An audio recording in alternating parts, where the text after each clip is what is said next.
Ndugu zangu nyote mnaomwabudu Mungu aliyetuumba, nami ni ndugu yenu Tusubisiwe Lwitiko Mtafya toka Ihanda Mbozi, Songwe. Nimekuja kufundisha kama vipindi vyangu vilivyopita. Nimefundisha kwamba unapaswa kusoma hiyo mistari miwili Ufunuo 22 ule wa 18 na wa 19 uelewe. Nimefundisha, kama mmenisikia, mmesha soma, mmeelewa. Nimesema huo wa 18 Ufunuo 22 mstari wa 18 una majibu yake, ukisoma utayaelewa, na huo wa 19 pia nao utauelewa. Sasa hebu ngoja nije kwenu wachungaji ambao mnataka kuniua, mujijue jinsi mlivyoongezewa mapigo kwa kusoma huo mstari wa 18. Wachungaji ninyi mnaotaka kuniua, mnataka kuniua isivyoandikwa katika vitabu vya Agano Jipya, mmeyaongeza, na Mungu amewaongezea mapigo kwa kutaka kuniua isivyoandikwa katika vitabu vya Agano Jipya. Mmeyaongeza na Mungu amewaongezea mapigo. Huo mstari wa 19, kuto kulifanya lolote ni kuliondoa. Hivyo wachungaji ninyi, kwa kuwa hamuniombei, mmeliondoa lililoandikwa katika kitabu cha Agano Jipya kusema, wapendeni adui zenu, waombeeni wanaowauza. Ila ninyi hamuniombei, mmeliondoa hilo, na Mungu amewaondolea sehemu zenu katika mti wa uzima na katika ule mji mtakatifu ambao habari zake zimeandikwa humo.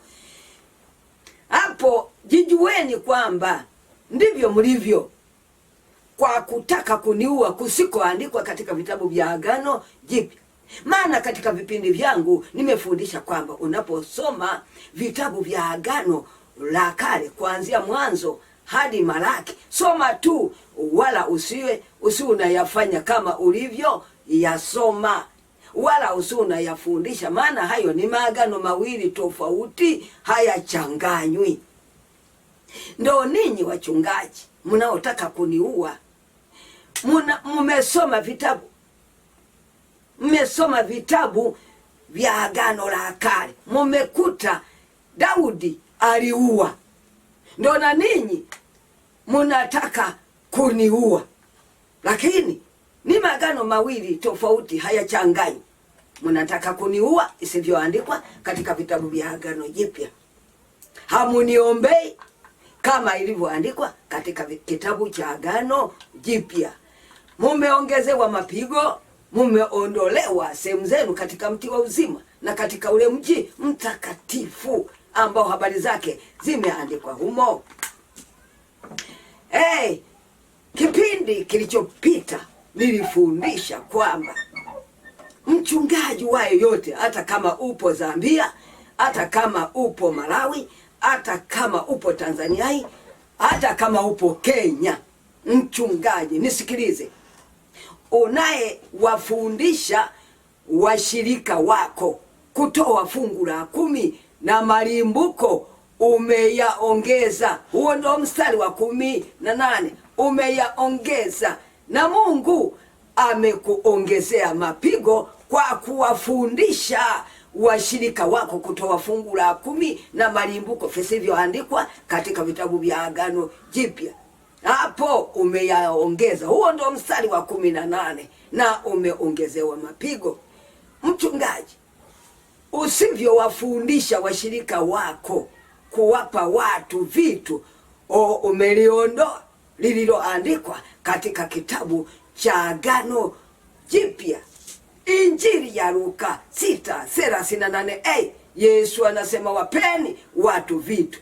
Sasa wewe huwafundishi washirika wako kuwapa watu vitu, umeliondoa, na Mungu amekuondolea sehemu yako katika mti wa uzima na katika ule mji mtakatifu. Hata washirika wako pia, ninyi nyote mumeondolewa kwa kuto kulifanya.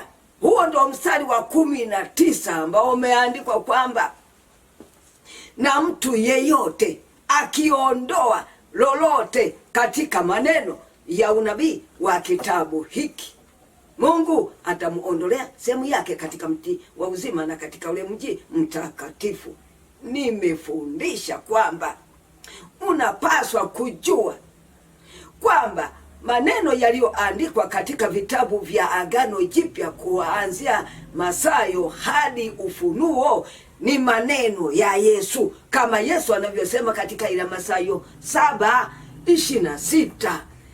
Anasema kila ayasikiaye hayo maneno yangu asiyafanye atafananishwa na mtu mpumbavu. Maneno anayoyasema Yesu yaliyoandikwa katika vitabu vya Agano Jipya, kwani hayo ndo maneno yake Yesu. Hayo maneno ndo amri zake Yesu ambazo amesema katika ile Yohana sura ya 14 na ule mstari wa 21. Yesu anasema yeye aliye na amri zangu, anayasema hayo maneno, aliye na amri zangu na kuzishika, yeye ndiye anipendaye, naye anipendaye atapendwa na Baba yangu, nami nitampenda na kujidhihirisha kwake. Anayasema hayo maneno yaliyoandikwa katika vitabu vya Agano Jipya. Hayo maneno anayoyasema Yesu ndo sauti Yesu mwana wa Mungu, kama anavyosema katika ile Yohana sura ya 5 na mstari wa 25. Yesu anasema amini nawaambia, saa inakuja na sasa ipo. Hapo Yesu anajisema yeye kama saa iliyokuja na saa iliyopo. Anasema wafu watakapoisikia sauti ya mwana wa Mungu, na wale waisikia watakuwa hai. Kuyafanya yote ndo kuisikia sauti ya mwana wa Mungu. Hayo maneno ndo unabii wake Yesu aliye kitabu, kama anavyosema katika hiyo Ufunuo sasa 10, Ufunuo 22:19. Ndo anasema na mtu yeyote akiondoa lolote katika maneno ya unabii wa kitabu hiki. Hapo anamsema Yesu ndo kitabu. Naomba unipate hapo. Yesu ndo kitabu, na maneno yote yaliyoandikwa katika vitabu vya Agano Jipya ni unabii wake Yesu aliye kitabu. Mungu akusaidie sana. Mungu akusaidie. Kuondoa lolote ni kuto kulifanya lolote lililoandikwa katika kitabu chochote cha Agano Jipya. Huko kuto kulifanya ndo kuliondoa, ndo na Mungu anakuondolea sehemu yako katika mti wa uzima na katika ule mji mtakatifu ambao habari zake zimeandikwa humo. Mungu akusaidie wewe ambaye utabahatika kunisikiliza. Kuto kulifanya lolote lililoandikwa katika vitabu vya Agano Jipya ni kuliondoa, ndio Mungu anakuondolea sehemu yako katika mti wa uzima na katika ule mji mtakatifu ambao habari zake zimeandikwa humo. Mji mtakatifu ni kanisa. Kando kulifanya lolote lililoandikwa katika kitabu chochote cha Agano Jipya, kuto kulifanya ni kuliondoa. Ndio na Mungu anakuondolea sehemu yako katika mti wa uzima na katika ule mji mtakatifu ambao habari zake zimeandikwa humo. Nimefundisha kwamba mti wa uzima ni Yesu, uzima ni Yesu, mji mtakatifu ni kanisa, kanisa ni mwili wa Kristo, Kristo ni kichwa cha kanisa, naye ni mwokozi wa mwili. Hapo umeondolewa, upo nje ya mji. Mungu awasaidie ambao mtabahatika kusikiliza kipindi hiki. Mungu awasaidie, Mungu awasaidie, awasaidie mujielewe nyote kwamba hapo mlipo mumezimia kwa kiu ya kukosa kuyasikia maneno ya Bwana. Bwana ni Yesu. Kuto kuyafanya ndio kuto kuyasikia. Hapo mmezimia nyote, nyote na nyote mnayoyafanya ya Agano la Kale. Hapo ndipo nilipofundisha kipindi kilichopita, ndio nilisema kwamba wachungaji nyote mnaowafundisha washirika wenu kutoa fungu la 10 na malimbuko, mumeongezewa mapigo pamoja na washirika wenu nao pia, kwa kutoa fungu la 10 isivyoandikwa katika vitabu vya Agano Jipya, mumeongezewa mapigo. Ndio niliposema kwamba, nimesema kwamba wachungaji, kama hamwafundishi washirika wenu kuwapa watu vitu, mumeliondoa. Na washirika wenu hawawapi watu vitu kwa kuwa hamjawafundisha, mumeliondoa. Na ninyi pia mumeondolewa uzima, ni wafu pamoja na washirika wenu wote. Ninyi nyote ni wafu, kwani mumeyaongeza kuyafanya yasiyoandikwa katika vitabu vya Agano Jipya. Mumeongezewa mapigo, hamuwapi watu vitu, mumeondolewa uzima, ni wafu. Mungu awasaidie, awasaidie. Mumezimia kwa kiu ya kukosa kuyasikia maneno ya Bwana. Kuondoa lolote, kama unaweza ukaendelea tena. Nimesema kwamba vitabu inavyovisoma, hebu unavisoma wewe kama wewe, usipende kusomewa. Maadamu unajua kusoma, soma wewe kama wewe.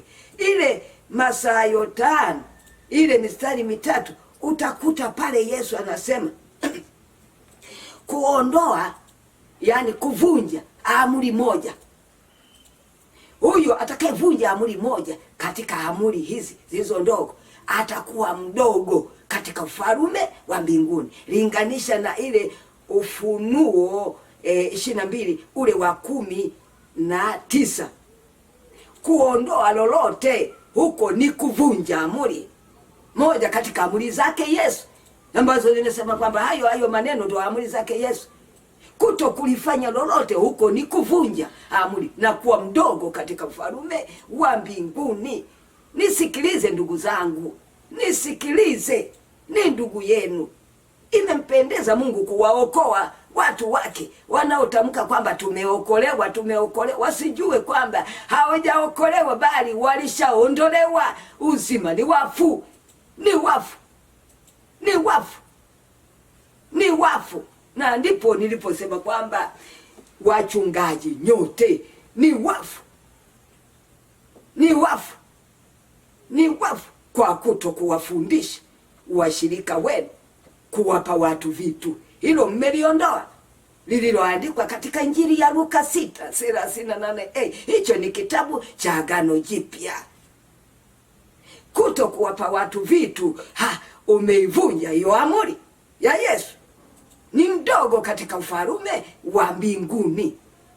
Huisikii sauti yake mwana wa Mungu, ni mfu. Tena nimefundisha katika vipindi vyangu, nimesema kuyafanya yote ndo kuisikia sauti ya mwana wa Mungu hata uwe hai. Nimesema wanaoyafanya yote wanaisikia sauti ya mwana wa Mungu na kuwa hai. Ao ndo mawe yaliyo hai ya kujengwa nyumba ya Roho, ukuhani mtakatifu. Nimesema haya, ungeweza kusoma Petro wa kwanza sura ya 2 mstari wa 5. Endelea, utajijua kwamba wewe kwa kuwa huyafanyi yote, wewe sio jiwe lililo hai, ila wanaoyafanya yote maneno ya Yesu, ambayo hiyo ndo sauti yake mwana wa Mungu, ambako huko ndo kuisikia sauti hata uwe hai. Hao ndo mawe yaliyo hai ya kujengwa nyumba ya Roho, ukuhani mtakatifu. Mungu akusaidie. Soma hivyo vitabu, unasoma, soma hicho cha Petro, soma ujijue kwamba hapo wewe sio jiwe lililo hai la kujengwa nyumba ya roho. Nashukuru kama utapata kunisikiliza. Mungu akusaidie. Nitaje namba ya simu yangu ili uweze kunipigia ukiona kwamba hujaelewa. Niulize.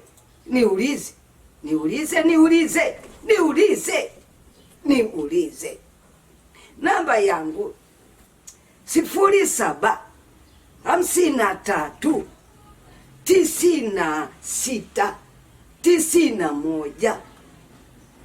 0753969199.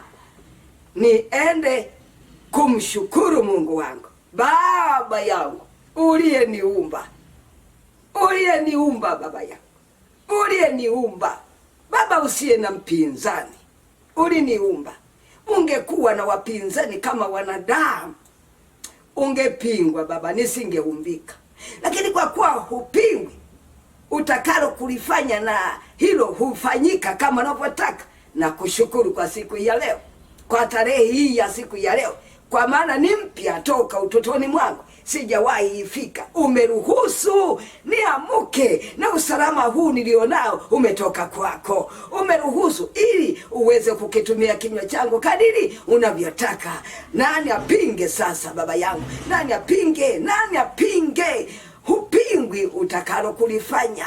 Hupingwi kwamba usiokoe. Unaokoa kadiri unavyotaka. Asante Mwokozi wangu, asante Muumba wangu, asante mchungaji wangu mwema, asante Baba yangu ambaye hutaniacha. Maana uliniambia kwamba zuia sauti yako usilie, na macho yako yasitoke machozi, maana kazi yako itapata sawabu. Tena ukasema, piga kelele mwenyeji wa Sayuni, maana mtakatifu wa Israeli yu kati yako. Nashukuru kwa kuwa ukisema umesema, hadi zako ni za kweli. Bwana wangu nashukuru, mfalume nashukuru. Asante Baba yangu.